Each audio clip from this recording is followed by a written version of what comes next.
Hi, Michael Crow here, President of ASU. Everyone should know that lifelong learning is going to be an essential ingredient to you and your family's success. I'm really proud that Arizona PBS and Arizona State University are working together in every possible way to make certain that you, through the PBS network here and our station here, can have access to all that you need to move your family forward in terms of gaining access to learning over your entire lifetime. No matter what your age, no matter where you are, no matter where you're sitting, no matter what you're doing, we are here for you, and we're really excited about that. Support for Arizona PBS comes from viewers like you and from The Herd Museum presents the 29th Annual World Championship Hoop Dance Competition on February 9th and 10th, featuring world-class native hoop dancers from the U.S. and Canada. More information at herd.org. I'm Susan Linkus of the Linkus Group, a fee-based registered investment advisor specializing in financial planning, investment management, insurance strategies, and more. LinkusGroup.com, investing for life. From the Cronkite studios in downtown Phoenix, this is Cronkite News. More victims of domestic violence are coming forward. In the wake of the Me Too movement, how are the shelters dealing with the spike? Plus, Arizona lawmakers agree on a plan to balance drought and water supplies in the Colorado River Basin. But is it enough to satisfy federal leaders? And with sports gambling expanding across the country and the possibility of it coming to our state, what's Las Vegas doing to maintain its dominance? Cronkite News starts now. Good evening and welcome to Cronkite News on Arizona PBS. I'm Gabriela Becerra. And I'm Austin Burnett. Thank you for joining us. The Me Too movement might be helping victims find the courage to get help. In 2018, the National Domestic Violence Hotline reported a 30% increase in calls, and Arizona is no exception. Last fiscal year, the state's Safe Domestic Violence Services Hotline answered about 28% more calls than in the previous year. Sammy Gabers reports, as more and more people reach out, beds in domestic violence shelters are consistently full. How was your day? Leslie Evans' days are devoted to taking care of her 4 children. Mornings are crazy because everybody gets up at different times. Are you going to be behind on your homework? Going to and from school and helping out at her church in Phoenix. How are you? Even though life can be hectic for the single mother of 4, it's filled with happiness. Thank you, Father. But it wasn't always that way. And so if you can look at my children's faces, they're just sad. They don't seem content. My oldest daughter, I think he was choking me. We called the cops, and the cops were interviewing her. And she's like 6, she's little, and she said, my daddy's choking my mommy. Evans and her children left her husband at the time. That's when they turned to a shelter in Tucson for domestic violence victims. I believe it was my stepping stone to freedom. It was where I first got some knowledge and realized that what was happening wasn't right. Evans says she was so consumed with saving a broken relationship, she neglected what was important in her life, her kids. You know, this is the sad part. I was very consumed by him, and so unfortunately, I don't think there was well taken care of as I should have been. The plaque hanging on her living room wall, given to her by that shelter in Tucson, shows us just how far she's come. The swing? Yeah. Okay. Renee Olson would tell you a similar story. Right now, she and her children are staying in transitional housing for domestic violence victims. It's just a place where we all feel safe. It's gated, it has security cameras. Olson spent months trying to get into a shelter after a violent relationship. Every shelter had a big, long waiting list, so that really, hinged me in even leaving my abuser in the first place. What are you guys doing? She said it took a long time to get her and her children into transitional housing. In Maricopa County, more and more people are reaching out for help and using the Domestic Violence Services Hotline. But there are actually 150 less shelter beds than there were in 2016. The 450 now are almost always full, and transitional housing units have wait lists. Although the emergency shelter services are still available, the there just isn't enough beds to meet the need. Cindy Patterson helps run a service for domestic violence victims 50 and older. She said that funding isn't there to provide for enough shelter beds, but there are more community-based programs for those in need. There are protection plans in place that any community-based program can assist someone, a victim seeking services. You have the right to be happy. You have the right to control your life. And because she reached out for help, Olsen is now the one in charge of her own life. You ready to be done on the swings? No! Although maybe not of her 3-year-old at times. Okay, jeez. In Phoenix, Sammy Giebers, Cronkite News. Even though there are less domestic violence shelter beds than years before, Cindy Patterson said that community-based programs are reaching more people than ever. To learn more about the services in Maricopa County, you can call 480-890-3039. U.S. Customs and Border Protection officials say they've made the biggest fentanyl bust in history. They've seized nearly $5 million worth of drugs near Nogales, including 245 pounds of fentanyl. Hidden inside a tractor trailer, the trailer was transporting cucumbers from Mexico. Also on the border was 395 pounds of methamphetamine. The 26-year-old driver is now in custody and facing charges of possession with intent to distribute.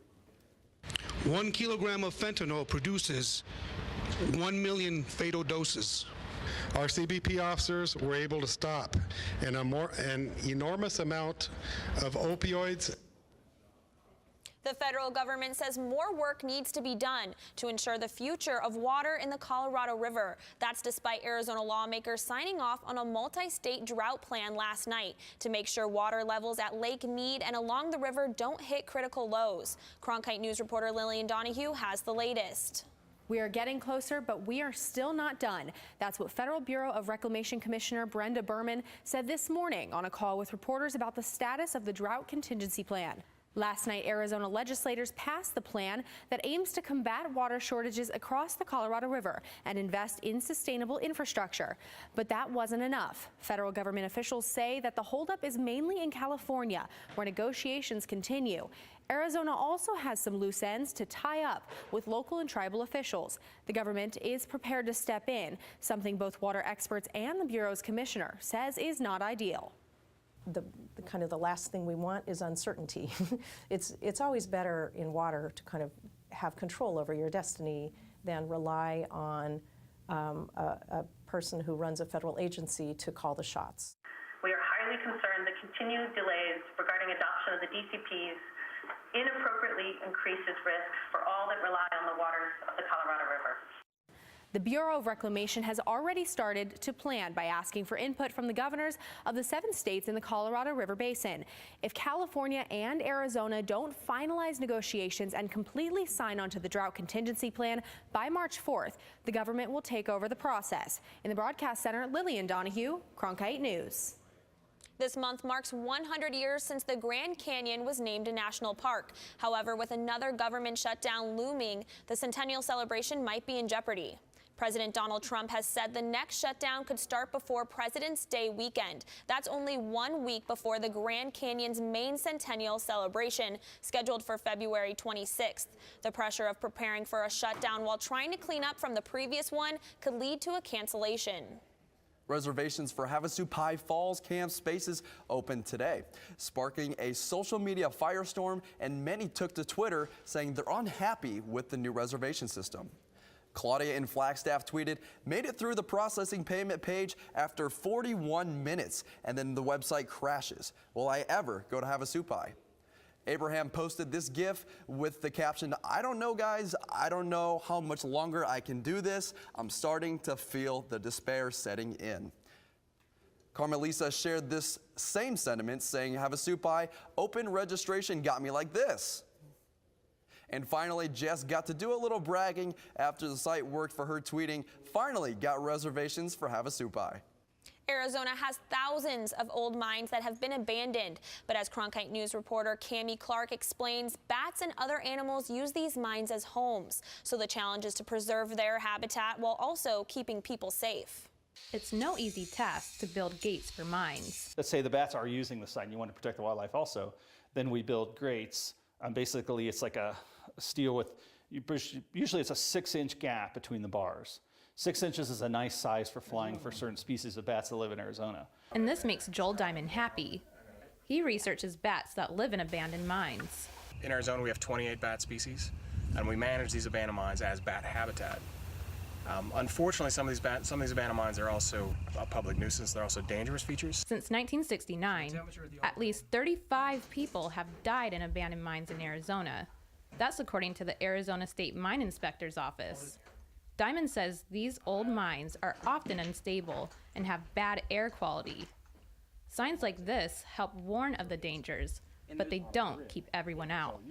We've also developed 3 additional methods: a modified culvert gate, spider wire, and an installed rebar grate. These 3 methodologies are more cost effective. I can put a lot more gates in an area, protect a lot more habitat for humans and for the biological value for bats. That's where Gilliland comes in. Federal agencies, including the Bureau of Land Management, contract with him to make these gates. Usually it takes a week to install, but some of these installations, he says, stand out.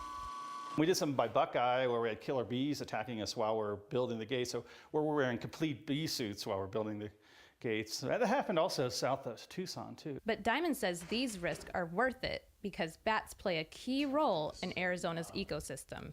If you disturb a bat colony, oftentimes it'll lead to the collapse of that bat colony, so be nice to them. They're like little flying monkeys. For abandoned mines, stay out, stay alive. Gilliland says that he's made approximately 250 mine gates so far and is currently working on a project in New Mexico. In Prescott, Cammie Clark, Cronkite News. Some of the bat species in Arizona, such as the Mexican long-tongued bat, pollinate desert plants like agave, while the lesser long-nosed bats help pollinate saguaros, according to the National Park Service. For continuing coverage on Arizona's abandoned mines and what's being done to ensure people's safety, just head to our website, cronkitenews.azpbs.org. A deep freeze has blanketed a chunk of the U.S. for most of the week. The good news is the temperatures are starting to warm up for the weekend. But parts of the Northeast are seeing snow with these cold temps. Cronkite News reporter Bryce Newberry is on assignment in Baltimore and joins us now with a look at what he's experiencing. We're in Baltimore on assignment, and it's hard not to notice just how cold it is here. It's 17 degrees right now. It feels like 8 degrees. And take a look. The wind is blowing the snow in this direction. It only started snowing a little bit ago, and it's only going to snow for the next couple of hours. Not expected to pile up too much. But the city has been under a code blue for the last couple of days. That's because it was so cold here. That's the polar vortex that's moving across the Northeast and keeping everywhere so cold. So the blue alert was supposed to lift this morning, and it's still scheduled to. It's so cold, it seems like it should stay in effect, but it's very cold here, and the blue alert just meant that people who might not have a home had places to go to stay warm and safe in these really cold temperatures. So we're going to keep working on our assignment. Just wanted to let you know how cold it is here in Baltimore. So for now, I'm Bryce Newberry, Cronkite News. Wow, no hat, no gloves, no earmuffs. Hopefully Bryce is staying warm out there. Yeah, well, we've been warm here, but Baden, what's the temperatures looking like over the weekend, and when are we going to see rain next? Oh my gosh, I almost feel bad complaining about the rain after seeing Bryce out there in the snow. Yeah, I know. But we are going to be seeing some rain this weekend, but right now we're seeing temperatures of about 72 degrees right now, 7-mile-per-hour winds, and just a little bit of cloud coverage. But for the rest of the night, we're going to be seeing temperatures drop around 6 p.m., 70 degrees, and then around 10 p.m. we're going to be seeing temperatures drop as low as 63. So if you're heading out tonight, definitely prepare for the little bit of a chill. And then tomorrow we're going to be seeing 57 degrees at around 8 a.m. and then the temperatures are going to increase up until 4 p.m. where we're going to see a high of 69 degrees. And for the rest of the week, for the next couple of days, we're going to be seeing a little bit of cloud coverage. Sunday, there's a chance of rain, so if you have any plans to be outside for Super Bowl Sunday, be sure to plan accordingly. As we continue throughout the rest of the week, Tuesday, we're going to continue to see some rain possibilities, but on Wednesday and Thursday, we're going to see some sunshine. Friday, we're going to get that cloud coverage back up again. As the week continues, our temperatures are going to decrease down to 63 degrees. Sunday is the first Super Bowl since a U.S. Supreme Court ruling allowing states not named Nevada to legalize sports gambling. 7 states joined the gambling mecca in allowing sports wagers inside their borders, and Arizona could enter that pool in the coming months. Taylor Rocha joins us with more and how Las Vegas is managing its first year in legal competition. Last week, Arizona Republican State Senator Sonny Borelli introduced Senate Bill 1158. It would allow any federally recognized tribe in the state with a tribal state gaming compact to operate a sports gambling operation. It could mean even more competition for Las Vegas, but as I learned when I went to Las Vegas last weekend, sportsbooks are not worried about the new kids on the block. The Las Vegas Convention and Visitors Authority expects more than 300,000 people this weekend for the Super Bowl. It's the next best thing to going to the game. Probably in a lot of ways it's better than going to the game. And until this year, the state of Nevada was the only game in town when it came to making legal wagers on sporting events. But a May U.S. Supreme Court ruling opened the door to states legalizing sports gambling. 7 states so far have bet big on gambling's future, creating competition for Sin City. Well, I've seen what some of these other jurisdictions have done, and I think the best I could say is they've done okay, but I don't think any of them have come anywhere near what Las Vegas has done. The Convention and Visitors Authority said the state brought in nearly $159 million in Super Bowl bets in 2018, up 13% from the year before. John Murray, Director of Race and Sport Operations at the world's biggest sports book, the Westgate Superbook, expects that trend to continue. So far, it's been business as usual. So many people come to Las Vegas for the Super Bowl. It's such a huge event in Las Vegas. I think as states like Arizona, California get sports betting, they're going to steal away some of our Super Bowl business for sure, but we haven't really seen that yet. New Jersey's so far away. I don't think that many people on the East Coast were making a separate trip here just for the Super Bowl. The way we look at it, having more sports books and more people that will be comfortable with legalized gambling, we feel that would grow the market.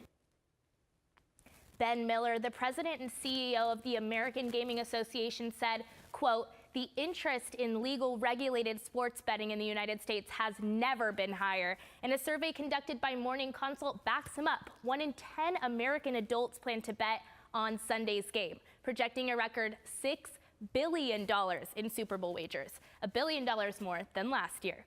Taylor Rocha, Cronkite News. That's it for Cronkite News tonight. Thank you for joining us. For top Arizona stories at any time, go to cronkitenews.azpbs.org. And stick around. After the break, a look back at this week's top stories on Cronkite News, including high-tech digital license plates coming to Arizona roads, a group rallying at the Capitol for patients with chronic pain to have easier access to opioids without being treated like addicts, and the game of pickleball taking over Tempe. Don't go away. Arizona joins California in offering the option to buy digital license plates rather than having a sheet of metal. Drivers can now have an LCD screen on the back of their vehicle.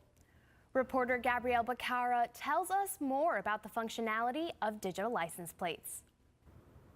These new plates are called R-Plate digital license plates, and they're being compared to a tablet device for their LTE wireless connection capabilities. I spoke to ADOT earlier today to find out exactly what the new features of these digitized license plates can offer to Arizona drivers. Arizona is the second state to do this, so we're very much on the cutting edge. The LCD plates are able to be customized and display personal messages and notifications. Doug Nick, MVD spokesperson, says this tool can also be beneficial for law enforcement. If the plate had a message below stolen, well, obviously law enforcement is going to be able to use that very easily as a tool to find a stolen vehicle. Or if it's invalid, the registration needs to be renewed. That's something that law enforcement is also interested in. Last year, ADOT tested these digital plates on about a dozen of their maintenance vehicles across the state. We wanted to see how they do, obviously, to sun exposure, to heat, to cold, ice, rain, everything that motorists in Arizona encounter. We put these plates through, and the current iteration that is being authorized to be sold by Reviver is one that we felt was robust enough to handle those things. The plates are now available for pre-order from Reviver Auto, starting at $499 for the Essential Arizona R plate and $799 for the Pro Arizona R plate. ADOT will not be receiving any proceeds from the sales of these digitized license plates. They can be purchased online from Reviver Auto or from participating resellers. Live in downtown Phoenix, Gabriela Becerra, Cronkite News. So we want to hear from you now. With the cost of digital license plates ranging from $500 to $800, would you pay for one? Just go to our Cronkite News Twitter feed to vote in our live interactive poll. Nearly 200 of you have voted so far, with the majority of you saying no. A movement created by one woman in Rhode Island is now a nationwide effort. It's called Don't Punish Pain. Cronkite News reporter Jennifer Alvarez went to the Arizona State Capitol this morning to find out why people are rallying. Don't Punish Pain is a nationwide effort that supports opioids for pain treatment and demands that chronically ill patients or people with severe pain aren't left out. Some people this morning saying they even felt discriminated against for not being granted the same access to opioids that they used to have. One story after another, after another. If I could give them one minute or even 1 hour of the pain that I lived through, I think that they could maybe understand a little bit more. Each one a story about physical pain and a plea for justice in the fight for opioid prescriptions. The Centers for Disease Control and Prevention say opioid pain medications have serious risks. And according to the Arizona Department of Health Services, from June 2017 to now, there have been over 16,000 suspected overdoses from opioids in our state. In 2016, the CDC created guidelines for opioid prescriptions, and last May, Governor Doug Ducey pushed through legislation to more regulate prescriptions. And the people here claim that these guidelines have negatively impacted their access to the treatment that they need. If I didn't feel like my quality of life and that of my friends and the man that I love and live with were in literal danger, I wouldn't be here. They say even doctors have been affected. The doctors are scared. I really, truly believe that they're scared. And they want action. I want Arizona state law to take away the arbitrary delineation, demanding that chronic pain patients with established records and no missed pill counts or anything choose between medical marijuana or narcotics. Protests were held at major cities across the U.S., and ultimately, these people just hope that someone will listen and make a change. Live in the Broadcast Center, Jennifer Alvarez, Cronkite News. A new proposal could loosen Arizona's medical marijuana laws. Senator Sonny Borrelli from District 5 is pushing to extend the state's certification for medical marijuana cards from 1 year to 2. After the first 2 years, certifications would go back to lasting 1 year, but with the renewal fees cut from $150 to $50. Borrelli has also proposed Senate Bill 1137 that would give the Arizona Department of Agriculture $2 million to begin testing marijuana sold at state dispensaries. Time is up for Arizona legislators to come to a decision on how to use less water. It's part of a multi-state effort to combat water shortages across the Colorado River Basin, which encompasses 7 states, including Arizona. Arizona is the last state to sign off on what's called the Drought Contingency Plan. The plan will manage water usage from the Colorado River reservoirs and invest in longer-term infrastructure. This will make sure the state's largest source of water doesn't hit a critical low. If lawmakers can't agree, the federal government will step in to decide how to keep enough water in reservoirs like Lake Mead. Cronkite News reporter Lillian Donahue has been following this story and went to Pinal County to talk to some of the people who will be most affected by the plan. All this water from the Colorado River has had quite the journey. Well over 300 miles of it in the Central Arizona Project Canal System. It can take up to 7 days for this water to go from the Colorado River to Pinal County, where I'm standing, the heart of Arizona's agriculture. Corn and grains and pretty much a lot of what you'd expect here in Pinal County as far as crops. Brian Rhodes owns the expansive A&B farms near Eloy, Arizona, about an hour southeast of Phoenix. We've grown this farming operation pretty much from scratch. I mean, we're farming 15,000 plus acres today. His most critical resource cuts through his alfalfa fields. The Central Arizona Project carries over 1.5 million acre feet of water each year, and brings life to his crops. We're going to all have to adjust to kind of a new frontier as far as water availability and from what we've been used to. After nearly 20 years of drought in the Colorado River Basin and declining water levels at Lake Mead, Rhodes and other farmers are going to have to change the way they use water for agriculture, including changing the crops they grow to how they water the fields. And what it does is it saves water consumption substantially. The fate of his farm and many others are in the hands of a multi-state planning effort that will allocate water from the Colorado River and make millions of dollars available for more sustainable water infrastructure. There's more water going out of Lake Mead than coming in. Sarah Porter with Arizona State University's Kyle Center for Water Policy says that the drought contingency plan helps solidify, at least in the short term, ways to protect groundwater in the Southwest. The last thing we want is uncertainty. It's always better in water to kind of have control over your destiny. The plan goes through 2026, but in the long term, experts say that farmers like Rhodes will have to wean off Colorado River water and implement more sustainable practices. All of those farms at this point have to be efficient in order to still be in business today. And so the management of that infrastructure after it's been approved will be enough to carry them through for quite some time. Arizona has had a long history of being able to plan for the future, and this is just another part of that. And these are our fields on both sides of the canal here. A&B Farms has already begun thinking ahead. Leveling some cotton fields to reduce water is a small price to pay for a more certain farming future. I've got a 6-year-old son that loves coming to the farm every Saturday. My hope is that there'll be water and we'll be able to be doing this when he's old enough to kind of get into the business. In Eloy, Lillian Donahue, Cronkite News. Pickleball is swinging to be one of the fastest growing sports in the U.S., and the city of Tempe is keeping up with the demand. As Blaine McCormick explains, the sport is as fun as it sounds.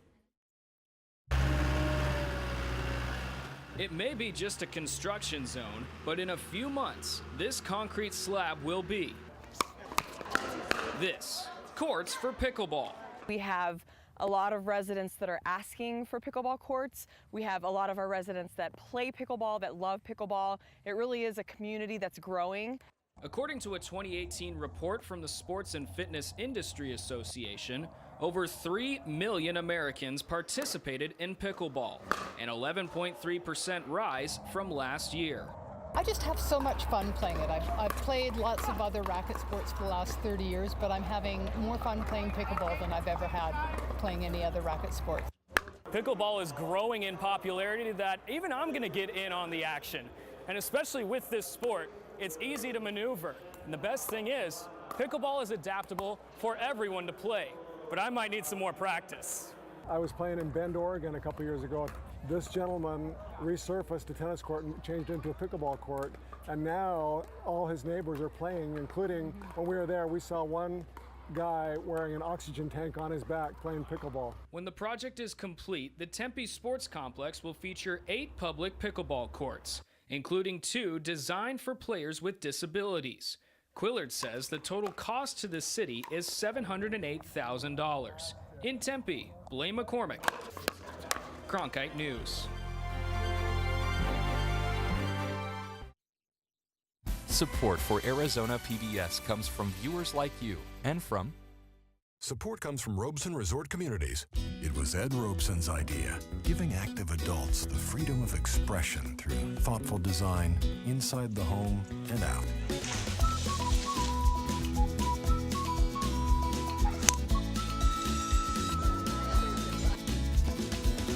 With 6 active adult communities in Phoenix and Tucson to choose from, if there's such a thing as getting to a good place in life, this is it.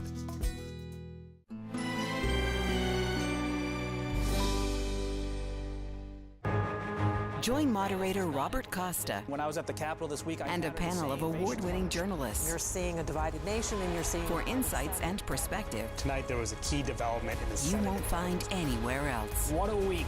Washington Week. Tonight at 7 on Arizona PBS.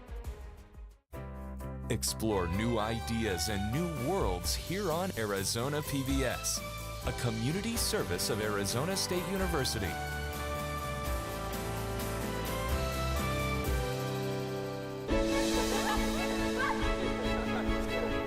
It's a place you go to dream.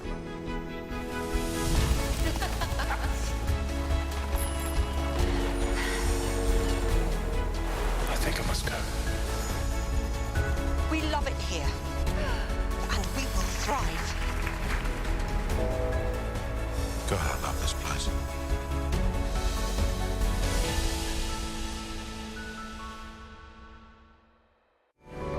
Coming up next on Arizona PBS, Life and World. Millions of people die every year from drinking dirty water.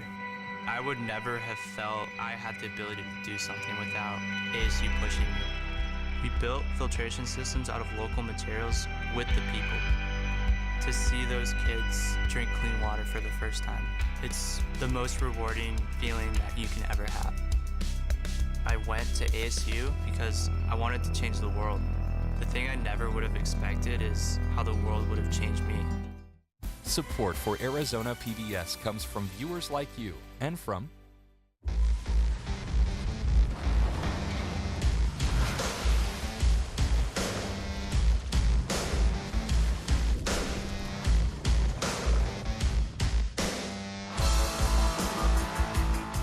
Yupa's Thai Kitchen in Tempe features fresh, authentic Thai cuisine and vegetarian Thai dishes served in a homeland-style decor atmosphere.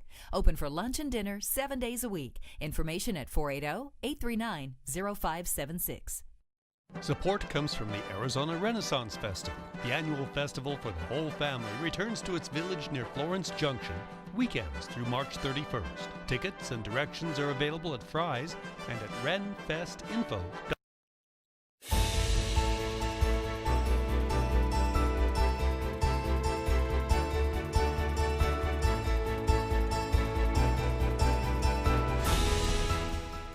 Coming up next on this special edition of the Journalist Roundtable, sports fans, get comfortable.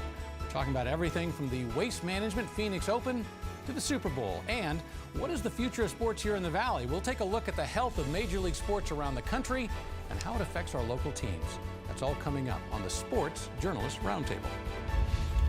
Arizona Horizon.